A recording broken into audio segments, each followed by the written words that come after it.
حسن عبارت اور حسن طرز کے لحاظ سے قرآن پاک کی زینت ہے۔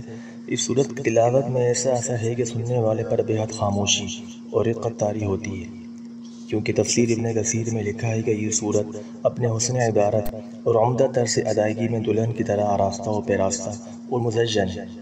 جب حضور صلی اللہ علیہ وآلہ وسلم نے صحابہ کرام کے سامنے اس صورت کی تلاوت کی تو صحابہ خاموش رہے۔ اس پر رسول اللہ صلی اللہ علیہ وسلم نے فرمایا، تم سے اچھے تو جن تھے، جب بھی میں ان کے سامنے فَبِأَيِّ آلَاءِ رَبِّكُمَا تُكَذِّبَانِ پڑھتا تو وہ کہتے ہیں، اللہ ہم تیری کسی نعمت کی ناشکری نہیں کرتے۔ یہ صورت ہر ایک قسم کی حاجت روائی کے لیے بہت اکثیر ہے۔ حاجت کے لیے اس صورت کو 11 روز تک 11 مرتبہ پڑھیں، انشاءاللہ حاجت پوری ہوگی۔